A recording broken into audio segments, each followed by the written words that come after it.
বিশেষ করে ইন্ডিয়ান বাবা মারা এত কড়া কেন কেন তারা কথায় কথায় আমাদের ওপর অর্থাৎ ছেলে সন্তানদের উপর রেগে যায় আর জোর করে নিজেদের সিদ্ধান্ত আমাদের উপর চাপিয়ে দেয়। আপনি কি জানেন বাবা মায়ের এই অতিরিক্ত কড়াকড়ি বা স্ট্রিক্ট প্যারেন্টিং একটা বাচ্চার জীবনকে কতটা ধ্বংস করে দিতে পারে? এতটাই ধ্বংস যে একটা তরতাজা ছেলে বাধ্য হয়ে 5তলা ছাদ থেকে লাফ দিতে হয়। হ্যাঁ, একদম ঠিক শুনছেন। আজ আমরা জানাবো ইন্ডিয়ান প্যারেন্টস এর মনের আসল খবর। আমাদের বাবা মারা কেন আমাদের সাথে এমন করে আর এর থেকে বাঁচার উপায় কি? ঘটনাটি 23 এপ্রিল 2026 সালের কানপুর ডিস্ট্রিক্ট কোর্টের 5তলার ছাদে একেবারে কিনারায় দাঁড়িয়ে আছে প্রিয়াংশু নামের 23 বছরের একটি ছেলে। সে পেশায় একজন উকিল। ঝাঁপ দেওয়ার ঠিক কয়েক মিনিট আগে সে তার হোয়াটসঅ্যাপ স্ট্যাটাসে নিজের বাবাকে নিয়ে একটা ইমোশনাল নোট শেয়ার করছিলেন। সেখানে সে লেখে, বাবা মনে আছে আমার বয়স তখন 5 কি 6 বছর। আমি ফ্রিজ থেকে লুকিয়ে একটা ম্যাঙ্গো জুস খেয়েছিলাম। তুমি বারণ করেছিলে কিন্তু আমি না বুঝে সেটা খেয়ে ফেলছিলাম। তোমার কি মনে আছে তার জন্য তুমি আমাকে কি শাস্তি দিয়েছিলে? আমাকে সম্পূর্ণ উলঙ্গ করে পাড়ার সবার সামনে দৌড়াতে বাধ্য করছিলে। আর যখন আমি ক্লাস 9-এ পড়ি তুমি আমাকে জোর করে কম্পিউটার সায়েন্স নিতে বাধ্য করছিলে। আমি বারবার বলছিলাম যে আমার এই সাবজেক্টে কোনো ইন্টারেস্টই নেই, কিন্তু তুমি আমাকে হুমকি দিয়েছিলে কথা না শুনলে বাড়ি থেকে ঘাড় ধাক্কা দিয়ে বের করে দেবে। সে সেই নোটের মধ্যে আরো লেখে, আজ আমি ক্লান্ত বাবা, আমি হেরে গেলাম, তুমি জিতে গেলে, কংগ্রাচুলেশনস। আর যারা এই নোটটি পড়তেছে তাদের সবার কাছে আমার একটাই অনুরোধ, দয়া করে আমার বাবাকে আমার মৃতদেহটাকে ছুঁতে দেবেন না। এরপর প্রিয়াংশু সত্যি সত্যি ছাদ থেকে লাফ দেয় আর চিরকালের মতো এই পৃথিবী ছেড়ে চলে যায়।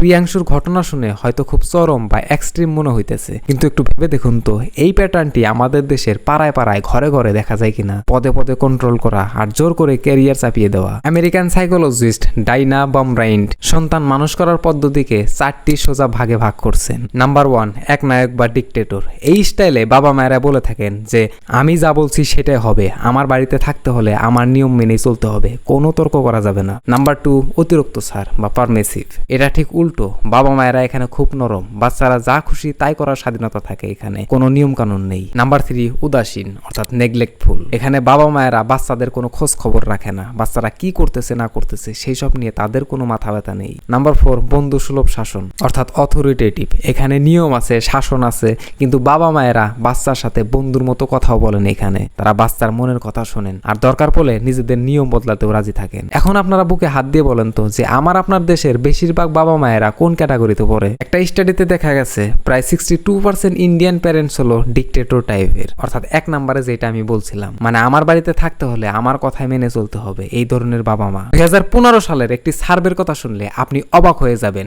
16টি দেশের বাবা মায়েকে জিজ্ঞেস করা হয়েছিল যে আপনার বাচ্চার জন্য জীবনে আপনার সবচেয়ে বড় লক্ষ্য অর্থাৎ টপ প্রায়োরিটি কি। আমেরিকা, ফ্রান্স বা আমাদের পাশের দেশগুলোর বাবা মায়েরা বলছিলেন যে বাচ্চার হ্যাপিনেস বা খুশি থাকাটাই তাদের কাছে সবচেয়ে জরুরি, কিন্তু ইন্ডিয়ান ছিল একমাত্র দেশ যেখানে 51% বাবা মায়ের প্রথম প্রায়োরিটি ছিল বাচ্চার সাকসেসফুল ক্যারিয়ার বা ভালো একটা চাকরি। আমাদের দেশে যত বকাঝকা, যত মারধর, সবকিছু একই উদ্দেশ্যে, বাচ্চা যেন পরীক্ষায় ভালো মার্কস পায় আর জীবনে অনেক বড় একটা অফিসার হতে পারে। কিন্তু সবচেয়ে আশ্চর্যের বিষয় হলো এই অতিরিক্ত কড়াকড়ি বা স্ট্রিক্ট প্যারেন্টিংই বাচ্চার ভবিষ্যতের সবচেয়ে বেশি ক্ষতি করে। অনেক রিসার্চে বলছে যে অতিরিক্ত শাসনে বাচ্চাদের ভেতরের পড়ার ইচ্ছা বা মোটিভেশন একদম শেষ হয়ে যায়। ছোটবেলা থেকে পদে পদে বকা শুনতে শুনতে তাদের এতটাই ভয় পেয়ে যায় যে তারা নিজেদের আসল ভ্যালু বুঝতে পারে না, তারা কাউকেই না বলতে পারে না। সবচেয়ে বড় সমস্যা হলো এই বাচ্চাদের একটা ডাবল লাইফ বা দৈত্য জীবন কাটাতে শুরু করে। বাড়িতে মা বাবার সামনে তারা খুব শান্ত, যেন ভাজা মাছ উল্টে পাল্টে খেতে জানে না, কিন্তু বাড়ির বাইরে বন্ধুদের সাথে মিশলে তারা সম্পূর্ণ অন্য মানুষ।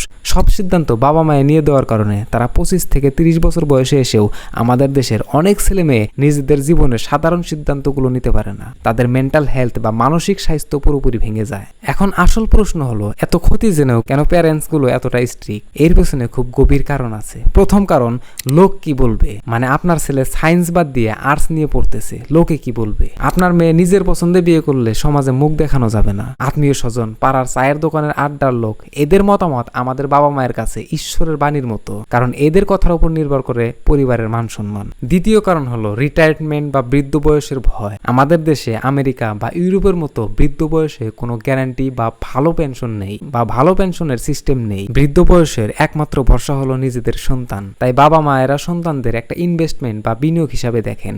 সন্তান সফল না হলে বৃদ্ধ বয়সে তাদেরকে দেখবে, এটা তাদের একটা আসল ভয়। তৃতীয় কারণ, যে বাবা নিজে ডাক্তার হতে পারেননি তিনি চান তার ছেলে যেন ডাক্তার হয়। তারা বাচ্চাদের ওপর নিজেদের স্বপ্ন চাপিয়ে দেয় আর এর সাথে যুক্ত হয় পাশের বাড়ির ছেলে বা অমুকের মেয়ে। আপনি যতই ভালো রেজাল্ট করেন না কেন, কেউ না কেউ আপনার থেকে এগিয়ে থাকবেই। আপনার বাবা মা যখন আপনাকে অন্য বাচ্চার সাথে তুলনা তুলনা করবে তারা আসলে নিজেদেরকে ওই বাচ্চার বাবা মায়ের সাথে তুলনা করেন। কথা কি বুঝতেছেন? আপনি অন্যের কাছে হারলে আপনার বাবা মা আসলে সমাজে মুখ দেখাতে লজ্জা পায়। তাহলে উপায় কি? এই জেলের মতো জীবন থেকে বাঁচার উপায় কি? আপনি যদি এই শেকল ভাঙতে চান আর আপনার আগামী প্রজন্মকে এই মানসিক কষ্ট থেকে বাঁচাতে চান, তবে আপনাকে সাইকেল ব্রেকার হতে হবে। যেই বছরের পর বছর ধরে চলে আসা সিস্টেমকে ভাঙতে হবে। আপনাকে ওই যে 4 নম্বর প্যারেন্টিং স্টাইলটা, অর্থাৎ অথরিটেটিভ প্যারেন্টিং বা বন্ধুসুলভ শাসন আপন করে নিতে হবে, যেখানে নিয়ম থাকবে কিন্তু তার কারণও বুঝিয়ে বলতে হবে, শাসন থাকবে কিন্তু তার সাথে বুক ভরা ভালোবাসাও থাকবে।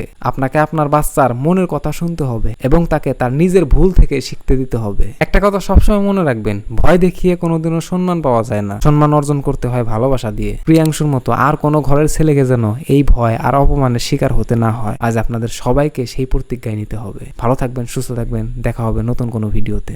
ধন্যবাদ।